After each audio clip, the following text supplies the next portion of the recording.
کہ گناہ سے بچنے کا طریقہ کیا ہے، گناہ سے ہم کیسے بچیں، یہ بڑا اہم پوائنٹ ہے۔ اب جتنے لوگ بیٹھے ہیں، اگر اتنے لوگ یہاں سے اتنی بات سمجھ کے چلے گئے، میں سمجھوں گا میری تقریر کامیاب ہو گئی۔ گناہ کرنے سے کیسے بچیں؟ میرے پیارے ساتھیوں، آپ کٹیہار چلے جائیں، کٹیہار کی مارکیٹ میں آپ جا کر کے بڑی بڑی دکانوں پر جا کر کے دیکھ لیں، آپ وہاں بڑی بڑی دکانوں کے اندر کیمرہ لگا ہوا ہے، اور کیمرے کا مقصد یہ ہے کہ دکان کے اندر کوئی چوری نہ ہو، اس لیے کہ جب کیمرہ لگا ہوا ہے، چوری کرنے والا چور بھی جانتا ہے کہ سامنے کیمرہ لگا ہے اور یہ کیمرہ سب ریکارڈ کر رہا ہے۔ میں چوری کروں گا، کیمرے کے اندر میرا چہرہ آ جائے گا، یہ پولیس میں میری کمپلینٹ کر دیں گے اور 1-2 دن کے بعد میں پکڑ دیا جاؤں گا۔ اتنا بڑا رسک کوئی چور لینا نہیں چاہتا ہے۔ وہ کیمرہ جو دکان کے اوپر لگا ہے، اس کیمرے کی وجہ سے انسان چوری کرنے سے ڈرتا ہے۔ اب میں آپ سے ایک سوال کرتا ہوں میرے بھائی، یہ جو بڑی بڑی دکانوں پر یہ جو کیمرے لگے ہوئے ہیں، یہ کیمرے کس کے بنے ہیں؟ یہ تو انسان کے بنے ہوئے کیمرے ہیں۔ یہ کیمرے تو انسان کے بنے ہوئے ہیں۔ یہ کیمرے خراب بھی ہو سکتے ہیں، یہ کیمرے ان کے اندر فالٹ بھی آ سکتا ہے، مگر ایک کیمرہ ایسا ہے جو اللہ کا کیمرہ ہے، جو اللہ کا کیمرہ ہے، اور وہ کیمرہ تو 24 گھنٹے آن ہے، وہ کیمرہ کبھی بند ہونے والا نہیں ہے۔ علم یعلم بان اللہ یرا، میرے بندے کیا تو نہیں جانتا کہ اللہ تعالیٰ سب کچھ دیکھ رہا ہے؟ اللہ کی نظر سے کوئی نہیں بچ سکتا ہے، اللہ کی نظر سے کچھ بھی چھپ نہیں سکتا ہے۔ ارے اللہ تو وہ ہے کہ رات کو 2 بجے کالی رات اور کالے پہاڑ پر چلنے والی کالی چیونٹی کی چال سے بھی وہ اللہ واقف ہے۔ وہ اللہ تو ایسا ہے کہ اس نے فرمایا یعلم خائنۃ الاعین وما تخفی الصدور۔ وہ اللہ تو ایسا ہے جو تمہاری آنکھوں کی چوری کو بھی جانتا ہے، تمہارے دل کے اندر کیا چل رہا ہے اللہ کو یہ بھی پتا ہے، تمہارے سینے کے اندر کیا چل رہا ہے اللہ کو یہ بھی پتا ہے۔ وہ اللہ تو ایسا ہے کہ حضرت لقمان اپنے بیٹے سے کہتے ہیں یا بنیا انہا ان تک مثقال حبۃ من خردل فتکن فی صخرۃ او فی السماوات او فی الارض یاتی بها اللہ۔ اے میرے بچے، ایک رائی کے دانے کے برابر بھی اگر کوئی چیز ہوگی اور آسمانوں میں کہیں ہوگی یا زمین میں کہیں ہوگی یا کسی چٹان میں کہیں ہوگی، یاتی بها اللہ، اس رائی کے دانے کے برابر کی چیز کو بھی اللہ تعالیٰ سامنے لے آئے گا۔ ان اللہ لطیف خبیر، اللہ تعالیٰ باریک سے باریک چیز کی خبر رکھنے والا ہے۔ اللہ کا کیمرہ 24 گھنٹے ریکارڈنگ کر رہا ہے میرے بھائی، اللہ تعالیٰ خود دیکھ رہا ہے اور اللہ کے فرشتے الگ ریکارڈنگ کر رہے ہیں۔ وَإِنَّ عَلَيْكُمْ لَحَافِظِينَ کرامن کاتبین یعلمون ما تفعلون۔ میرے بندو، ہم نے تمہارے اوپر کرامن کاتبین کو مقرر کر دیا ہے، ہم نے تمہارے اعمال کو لکھنے کے لیے فرشتوں کو مقرر کر دیا ہے، وہ تمہاری ایک ایک حرکت کو لکھ رہے ہیں، ایک ایک حرکت کو ریکارڈ کر رہے ہیں۔ اور حرکت تو بہت دور کی بات ہے، ہمارے زبان سے جو شبد نکلتے ہیں، ہم منہ سے جو الفاظ نکالتے ہیں، فرشتہ اس کو بھی ریکارڈ کر رہا ہے۔ ما یلفظ من قول الا لدیہ رقیب عتید۔ میرے بندے، تیری زبان سے نکلنے والا ایک ایک لفظ ریکارڈ کیا جا رہا ہے، ایک ایک لفظ کو لکھا جا رہا ہے۔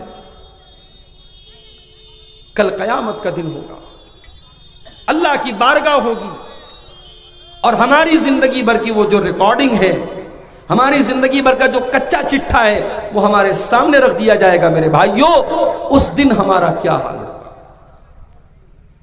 اسی لیے اللہ تعالیٰ سورہ کہف کے اندر فرماتا ہے وَوُضِعَ الْكِتَابُ فَتَرَى الْمُجْرِمِينَ مُشْفِقِينَ مِمَّا فِيهِ۔ کل قیامت کے دن جب تمہارا نام اعمال رکھا جائے گا، جب تمہاری زندگی کی کتاب رکھی جائے گی، تو جو اللہ کے نافرمان ہوں گے، جو مجرم لوگ ہوں گے، وہ ڈرے ہوئے ہوں گے، وہ سہمے ہوئے ہوں گے، اور وہ کہیں گے یا ویلتنا ما لہذا الکتاب لا یغادر صغیرۃ ولا کبیرۃ الا احصاها، وہ کہیں گے ہائے ہماری بربادی، یہ کیسی کتاب ہے، یہ کیسا نام اعمال ہے جس نے ہر چھوٹی بڑی چیز کو ریکارڈ کر لیا ہے، جس کے اندر ہر چھوٹی بڑی چیز ریکارڈ کر لی گئی ہے۔ تو یہ ڈر اپنے اندر پیدا کرو کہ اللہ کے یہاں جو کیمرہ ریکارڈ کر رہا ہے اس کیمرے کی ریکارڈنگ کھولی جائے گی، اس دن ہمیں میرے بھائیوں حساب دینا پڑے گا۔ یہ ڈر اگر پیدا ہو گیا تو انشاءاللہ ہم گناہوں سے بچیں گے۔ گناہوں سے بچنے کا دوسرا طریقہ، گناہ کرتے ہیں ہم کان سے، گناہ کرتے ہیں ہم آنکھوں سے، گناہ کرتے ہیں ہم ہاتھ سے، گناہ کرتے ہیں ہم پیر سے۔ ہماری آنکھیں، ہمارے کان، ہمارے ہاتھ، ہمارے پیر، یہ سب کے سب کل قیامت کے دن گواہی دیں گے۔ ہاتھ گواہی دے گا، اس ہاتھ سے آپ نے کس کس کے اوپر تھپڑ مارا، کس کس کے اوپر آپ نے ظلم کیا، یہ انگلیاں گواہی دیں گی، ان سے آپ نے کس کس کو ٹچ کیا۔ آنکھیں گواہی دیں گی، ان آنکھوں سے آپ نے کیا کیا دیکھا۔ کان گواہی دیں گے، ان کانوں سے آپ نے کیا کیا سنا۔ پیر گواہی دیں گے، ان پیروں سے چل چل کر کے آپ کہاں کہاں گئے۔ اللہ فرماتا ہے حتی اذا ما جاؤوها شہد علیہم سمعہم وابصارہم وجلودہم بما کانوا یعملون۔ میرے بندو، کل قیامت کے دن تمہارے کان تمہارے خلاف گواہی دیں گے، تمہاری آنکھیں تمہارے خلاف گواہی دیں گی، تمہارے بدن کے چمڑے تمہارے خلاف گواہی دیں گے۔ وقالوا لجلودہم لما شہدتم علینا قالوا انطقنا اللہ الذی انطق کل شیء۔ انسان اپنی چمڑی سے کہے گا، انسان اپنے بدن کی اسکن سے کہے گا کہ تو کیسے بول رہی ہے، تو کیسے گواہی دے رہی ہے، تو انسان کی چمڑی کہے گی جس اللہ نے زبان کو بولنا سکھایا اسی اللہ نے آج ہم کو بولنا سکھایا۔ انسان کی چمڑی بولے گی، اور صرف چمڑی نہیں بولے گی، یہ دھرتی بھی بولے گی، یہ زمین بھی بولے گی، یہ تین کڑیا کی سرزمین بولے گی، یہاں آپ نے جو گناہ کیا۔ کٹیہار کی سرزمین بولے گی، وہاں آپ نے جو گناہ کیا، آپ نے جہاں پر بھی بیٹھ کر کے کوئی غلط کام کیا۔ یومئذ تحدث اخبارها بان ربک اوحی لها۔ قیامت کے دن یہ دھرتی بولے گی، یہ زمین بولے گی، یہ ہماری خبریں بتائے گی، یہ زمین ہمارے خلاف گواہی دے گی۔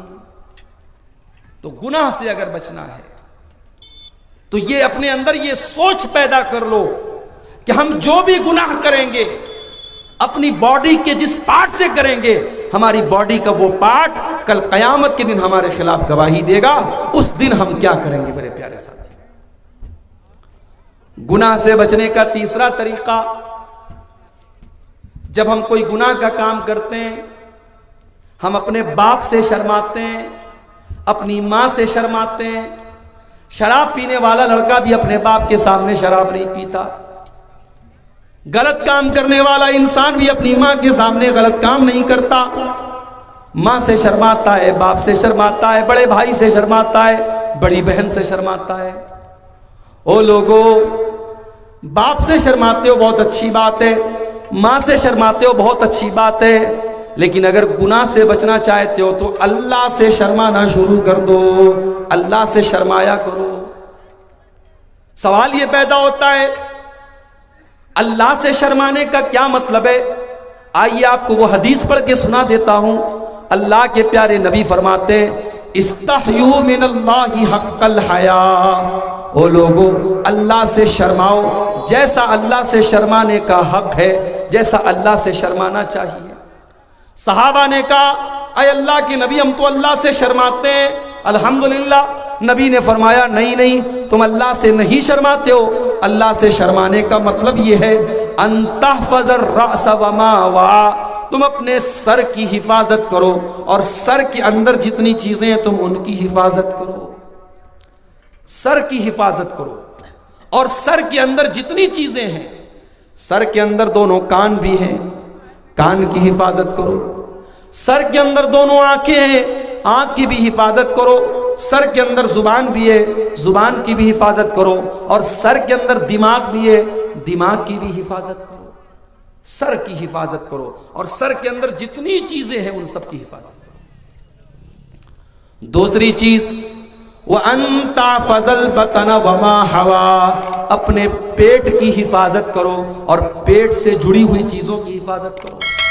پیٹ کی حفاظت کرو، پیٹ میں حرام کمائی مت ڈالو، پیٹ میں سود اور بیاج کی رقم مت ڈالو، پیٹ میں چوری اور بے ایمانی کا پیسہ مت ڈالو، پیٹ میں جوئے اور سٹے کی رقم مت ڈالو، اپنے پیٹ کو حرام کمائی سے بچاؤ۔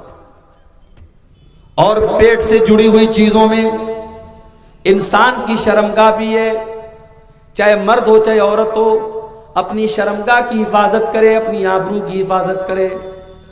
اللہ کے نبی فرماتے ہیں مَن یضمن لی ما بین لحییہ وما بین رجلیہ یضمن لہ الجنہ، اپنی زبان کی گارنٹی دے دو، اپنی شرمگاہ کی گارنٹی دے دو، میں تمہیں جنت کی گارنٹی دیتا ہوں۔ اپنے آپ کو زنا سے بچاؤ، اپنے آپ کو بدکاری سے بچاؤ، میں تمہیں جنت کی گارنٹی دیتا ہوں۔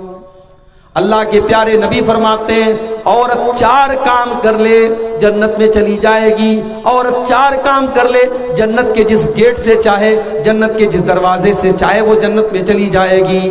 اذا صلت المرأة 5، عورت 5 ٹائم کی نماز پڑھے، وصامت شہرہا، رمضان کا روزہ رکھے، واطاعت زوجہا، اور شادی کے بعد اپنے شوہر کی اطاعت کرے، واحسنت فرجہا، اور اپنی شرمگاہ کی، اپنی عزت و آبرو کی حفاظت کرے۔ یہ 4 کام اگر عورت کر لے، اللہ کے نبی فرماتے ہیں دخلت من ابواب الجنت شات، عورت جنت کے جس دروازے سے چاہے جنت میں جا سکتی ہے۔ مگر ایک بات مجھے کہنے دیجئے میرے بھائی، نبی نے تو کہہ دیا شرمگاہ کی حفاظت کرو، مگر شرمگاہ کی حفاظت کیسے کریں؟ جب مسلمان لڑکی اپنے گھر سے بے پردہ نکل کر کے چلے گی تو شرمگاہ کی حفاظت کیسے ہوگی؟ جب سماج کے اندر بے حیائی ہوگی، جب محرم غیر محرم کا کوئی فرق نہیں ہوگا، جب مسلمان لڑکیاں بے پردہ نکلیں گی تو اس سماج کے اندر زناکاری کو کیسے کنٹرول کیا جائے گا، بدکاری کو کیسے روکا جائے گا؟ جس سماج میں لڑکے کا باپ لڑکی کے باپ سے 5 لاکھ روپے کی ڈیمانڈ کرتا ہو، اس سماج میں شرمگاہ کی حفاظت کیسے ہوگی؟ جس سماج میں غریب لڑکی کا باپ جہیز کا انتظام نہ ہونے کی وجہ سے اپنی جوان بیٹی کی شادی نہ کر پاتا ہو، اور بیٹی کی عمر نکل رہی ہو اور بیٹی کے غلط راستے پر جانے کا ڈر ستا رہا ہو، اس سماج میں شرمگاہ کی حفاظت کہاں سے ہوگی؟ جس سماج میں نکاح کو مشکل کر دیا جائے اور زنا کو بالکل آسان کر دیا جائے، اس سماج میں شرمگاہ کی حفاظت کہاں سے ہوگی میرے پیارے ساتھیوں؟